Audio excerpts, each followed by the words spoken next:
Ataque em creche em Blumenau, em Santa Catarina, deixa 4 crianças mortas e 5 feridas. E você vai ver também. Autor de ataque em creche será indiciado por 4 homicídios triplamente qualificados. Ministro anuncia mudança na política de preços da Petrobras e prevê redução de até 25 centavos no diesel. OMC prevê que crescimento do comércio mundial vai registrar desaceleração em 2023. Drone registra o maior encontro de tartarugas marinhas já filmado. Agora no Jornal das 18h30.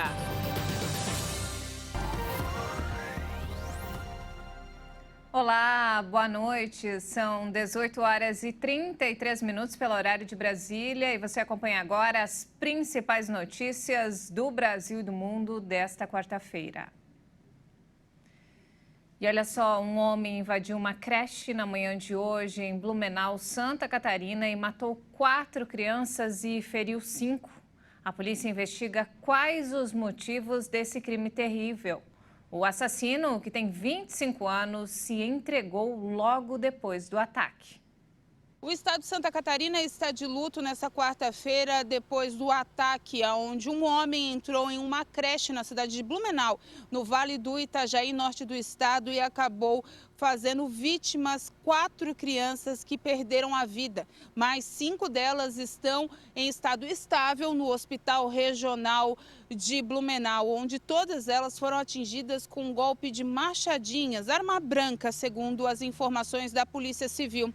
A própria Polícia Civil informou que esse homem de 25 anos acabou se entregando à Polícia Militar logo após cometer o ato criminoso. Ele continua detido na sede da Polícia Civil da região de Blumenau, onde os delegados e também, inclusive, o delegado estadual de Polícia Civil já se faz presente desde as primeiras horas da tarde, a fim de apurar as causas desse crime. Algumas correntes de fake news foram lançadas no estado a ponto de causarem algum tumulto em algumas outras regiões, mas que foi desmentido prontamente pela Defesa Civil. O governador Jorginho Melo também esteve presente na localidade do crime desde as primeiras horas da manhã e está dando suporte às famílias. O estado decretou luto oficial de 3 dias. Com informações de Santa Catarina, repórter Michele Veiga. O autor do ataque na creche será indiciado por 4 homicídios triplamente qualificados. A informação foi divulgada pelo delegado-geral da Polícia Civil de Santa Catarina, Ulisses Gabriel, durante entrevista coletiva. De acordo com o delegado-geral, o autor do massacre é natural de Salto do Lontra, no Paraná, e tem 4 antecedentes criminais. E olha só, das 5 crianças feridas, uma já foi liberada. Em uma coletiva com autoridades hoje, o prefeito de Blumenau, Mário Wildenbrandt, falou sobre as próximas ações a serem tomadas para garantir a segurança da cidade. O governador de Santa Catarina, Jorginho Melo, do PL, decretou luto oficial no estado de 3 dias. Primeiro, eu acho que é importante destacar aqui de ação efetiva, né? De ação efetiva, nós estamos trabalhando em todo o apoio possível a essas famílias nesse momento. Todo o apoio às que perderam seus filhos. Segundo, todo o apoio às crianças que estão no hospital e às famílias desses também, que é fundamental. Terceiro, amanhã estaremos estruturando as nossas redes públicas, estadual, municipal, para que juntos possamos começar a desenhar o retorno das aulas na próxima segunda-feira. O presidente Lula se pronunciou sobre o ataque nas redes sociais. Em uma mensagem, ele disse: "Não há dor maior do que uma família que perde seus filhos ou netos, ainda mais em um ato de violência contra crianças inocentes e indefesas. Meus sentimentos para as famílias das vítimas e comunidade de Blumenau diante da monstruosidade ocorrida na creche Bom Pastor." E subiu para 24 o número de ataques violentos a escolas do Brasil desde 2002. Um estudo da Universidade Estadual de Campinas havia contabilizado ao menos 23 casos até março deste ano. Em 7 de abril de 2011, um massacre na Escola Municipal Tasso da Silveira, em Realengo, no Rio de Janeiro, chocou o país. Na manhã daquele dia, o atirador, um ex-aluno do colégio e que não tinha antecedentes criminais, matou 12 crianças e feriu mais de 10. Em 25 de novembro de 2022, um ataque a 2 escolas deixou 3 mortos e outros 13 feridos em Aracruz, no Espírito Santo. Os disparos aconteceram por volta das 9h30 da manhã nas 2 instituições de ensino que ficam na mesma via no centro do município. No mesmo ano, no Ceará, um aluno de 15 anos com uma arma atirou em 3 estudantes na escola estadual Professora Carmosina Ferreira Gomes. Outro ataque, dessa vez no oeste da Bahia, terminou na morte de uma aluna cadeirante de 19 anos, depois que o atirador abriu fogo contra os alunos em setembro de 2022. O ex-presidente Jair Bolsonaro compareceu à sede da Polícia Federal em Brasília hoje para prestar depoimento sobre os 3 conjuntos de joias dados de presente pelo governo da Arábia Saudita a ele e à ex-primeira-dama Michele Bolsonaro. O depoimento estava marcado para as 14h30 da tarde de hoje. Por conta da ida do ex-presidente, a Polícia Federal reforçou a segurança em torno do prédio e isolou o estacionamento público no local. Bolsonaro foi intimado a dar esclarecimentos à PF na semana passada. Ele voltou ao Brasil na última quinta-feira, dia 30 de março, depois de passar 3 meses nos Estados Unidos. O inquérito da PF apura se o ex-presidente cometeu o crime de peculato ao tentar ficar com as joias, em especial um conjunto avaliado em 16 milhões de reais, que foi retido pela Receita Federal em outubro de 2021. E olha só, o plenário do Tribunal de Contas da União decidiu hoje proibir Roberto Dias, ex-diretor de logísticas do Ministério da Saúde, de trabalhar na administração pública pelo período de 5 anos. Além da proibição, Dias também foi multado em R$ 79 mil. Roberto Dias atuou no Ministério no auge da pandemia de Covid-19. As punições foram aplicadas no processo que apurou irregularidades no contrato firmado entre a VTC Log e o Ministério da Saúde para transporte e armazenamento de insumos. A suspeita era de pagamento de valor 18 vezes superior ao recomendado pelos técnicos do Ministério num aditivo contratual firmado durante a pandemia. O aditivo foi assinado por Roberto Dias. O TCU chegou a suspender de forma cautelosa o aditivo contratual em setembro de 2021. E o presidente Lula ampliou a lista de autoridades convidadas para a viagem à China programada para a próxima semana. A primeira relação continha 27 deputados e senadores. Agora a lista soma 39 congressistas. Foram convidados para a viagem ao país asiático parlamentares do PP, Podemos, PSDB, Republicanos e Patriota. A expectativa é de que o presidente do Senado Federal, Rodrigo Pacheco, também integre a comitiva oficial. E o ministro de Minas e Energia, Alexandre Silveira, confirmou hoje que haverá mudança na política de preços dos combustíveis praticada pela Petrobras, com a adoção de diretrizes baseada no mercado interno e não no exterior. Alexandre Silveira classificou a atual política que se baseia nas movimentações internacionais de verdadeiro absurdo. Ele afirmou que a medida deve provocar redução entre 22 a 25 centavos no preço do litro do diesel. Segundo o ministro, a Petrobras já possui orientação para alterar as diretrizes. A previsão é que as mudanças comecem a ser aplicadas após a próxima Assembleia Geral da estatal, marcada para o fim deste mês. Ainda de acordo com Silveira, a empresa vai voltar a ter função de amortecimento para diminuir o impacto de crises internacionais no preço dos combustíveis nas refinarias brasileiras. Ao assumir o ministério em janeiro, o ministro já havia indicado interesse em mudanças nas diretrizes da atual política de preços da Petrobras, que foi adotada em 2016 pelo governo do ex-presidente Michel Temer e está submetida ao critério de paridade internacional, que faz o preço dos combustíveis variar de acordo com a cotação do barril de petróleo no mercado internacional e das oscilações do dólar. E veja a seguir, Fla-Flu e Palmeiras estreiam daqui a pouco na Libertadores. E ainda, drone registra o maior encontro de tartarugas marinhas já filmado. Nós voltamos em instantes. Até já!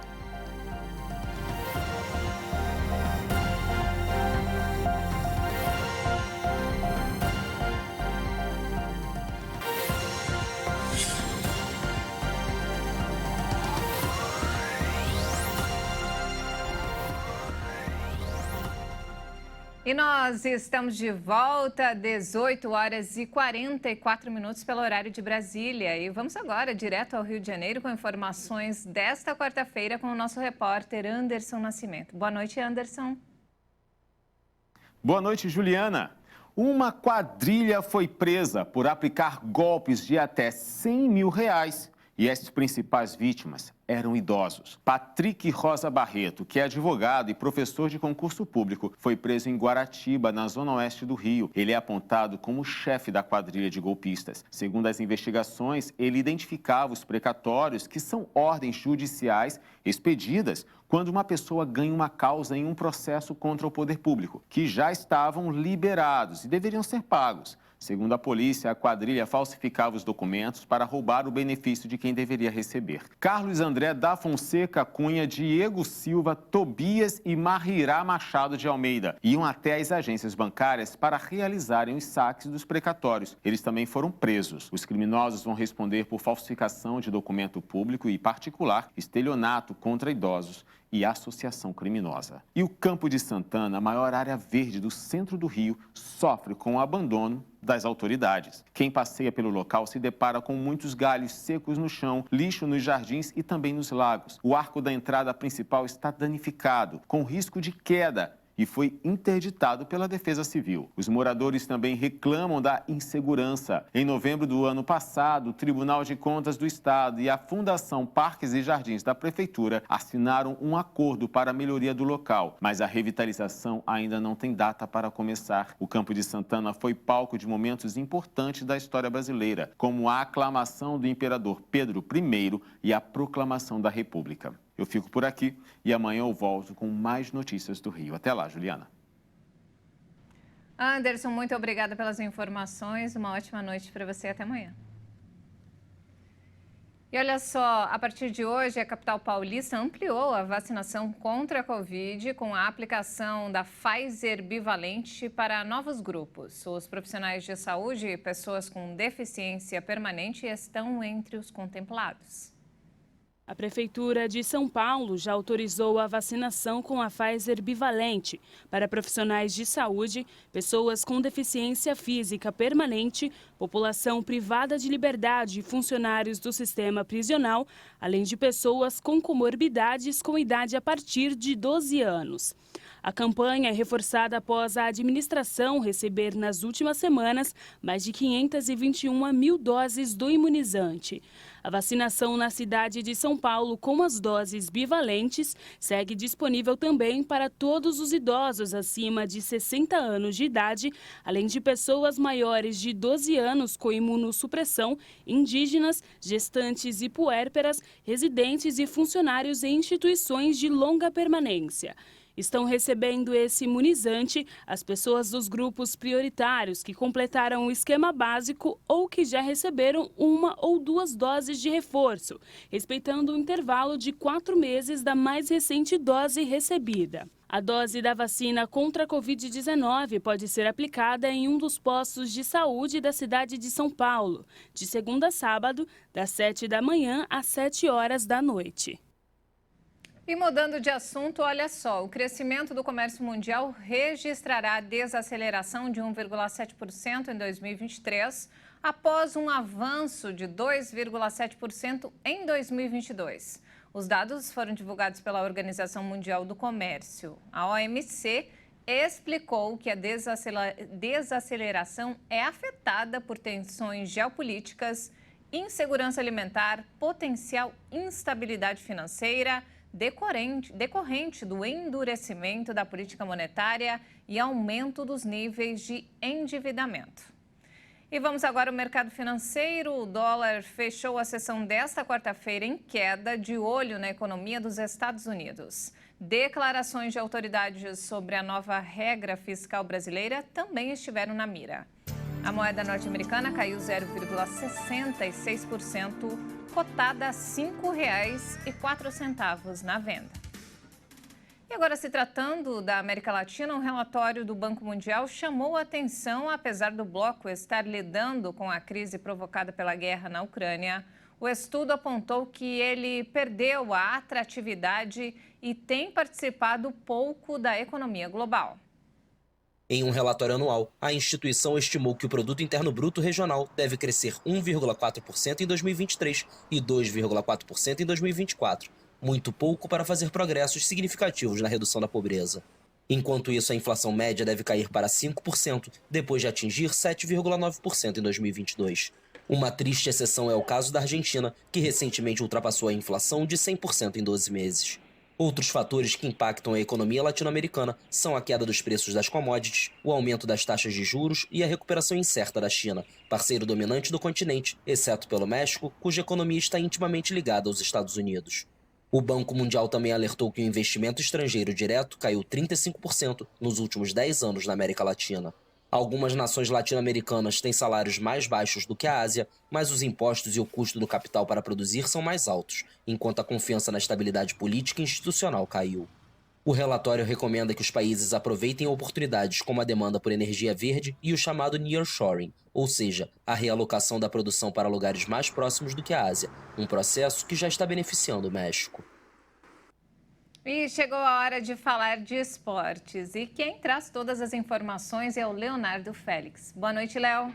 Boa noite, Juliana, e a todos que nos assistem aqui na HIT. Vamos começar falando de Libertadores da América. Mais 3 times brasileiros estreiam na competição nesta quarta-feira, todos em jogos na altitude. Às 7 da noite, daqui a pouquinho, no horário de Brasília, o Flamengo encara o Alcas em Quito, no Equador. Às 9h30 será a vez do Palmeiras enfrentar o Bolívar em La Paz, na Bolívia. E no mesmo horário, o Fluminense mede forças com o Sporting Cristal, em Lima, no Peru. Flamengo, mais uma vez o técnico Vitor Pereira adotou cautela e manteve o mistério na escalação do time. Thiago Maia é ausência por conta de uma virose e não viajou para Quito para enfrentar o Alcas. A principal opção é a entrada de Vidal. Everton Ribeiro, Felipe Luiz e Gabigol também surgem como opções entre os titulares, enquanto Pedro, que está em uma sequência de jogos, pode descansar. Já no Fluminense, que vai jogar contra o Sporting Cristal, há dúvida na lateral esquerda e no meio de campo. O técnico Fernando Diniz ainda não achou o substituto do lesionado Martinelli. Ele testou Alexander e o recém-chegado Marcelo, que ainda não reestreou pelo Flu. Diniz também improvisou o lateral direito Guga no lado esquerdo. O Palmeiras vai se preservar para a segunda partida da decisão do Campeonato Paulista. Com isso, Abel Ferreira e a comissão técnica optaram por deixar em São Paulo os titulares, menos Gabriel Menino e Breno Lopes. Murilo ficará de fora por causa de uma suspensão acumulada da última Libertadores. Ontem, outras 2 equipes do Brasil iniciaram sua participação no torneio. O Atlético Paranaense empatou em 0-0 com a Alianza Lima, fora de casa. E o Internacional ficou no 1-1 com o Independiente Medellín, lá na Colômbia. E hoje também é dia de estreias brasileiras na Copa Sul-Americana. O Fortaleza entra em campo às 7 da noite no Castelão para encarar o Palestino do Chile. E o América Mineiro mede forças no Independência contra o tradicional Peñarol do Uruguai às 9 da noite. No Fortaleza, o técnico Juan Pablo Vojvoda deve fazer muitas mudanças no time, já que precisa também pensar na final do Cearense no fim de semana contra o Ceará. Silvio Romero e Lucas Esteves devem estar à disposição da equipe. Pedro Rocha e João Ricardo seguem fora. Vojvoda pode contar com os novos reforços. Maurício Kozlinski, Bernardo Chapo e Vinícius Zanocelo estão prontos para jogar. O América Mineiro vem de derrota no Clássico contra o Atlético por 3-2 no jogo de ida da final do Campeonato Mineiro. O treinador Wagner Mancini deve manter a base do time titular com algumas alterações. Precisando vencer para ganhar o título do estadual, Mancini pode poupar peças consideradas essenciais do time titular. Mas o difícil grupo no torneio continental também exige força total. Peñarol, Defensa e Justiça e Milionários estão na chave do coelho na competição.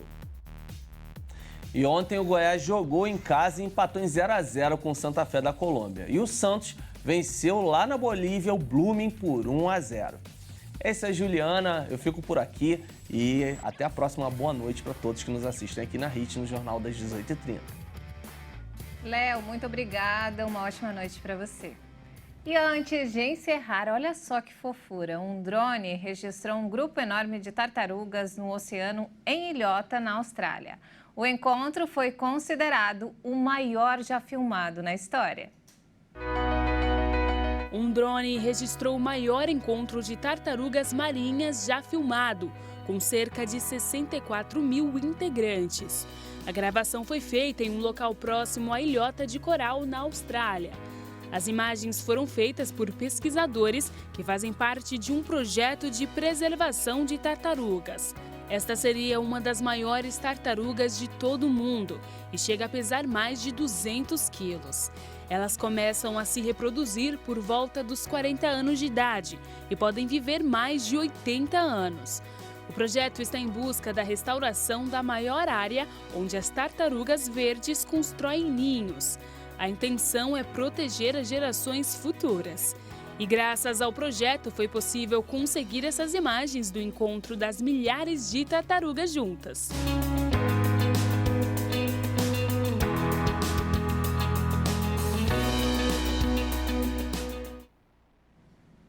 Que lindo! Elas merecem viver assim livres. E não temos mais tempo, essa edição fica por aqui. Mais informações ao longo da nossa programação. Ótima noite para você, até mais!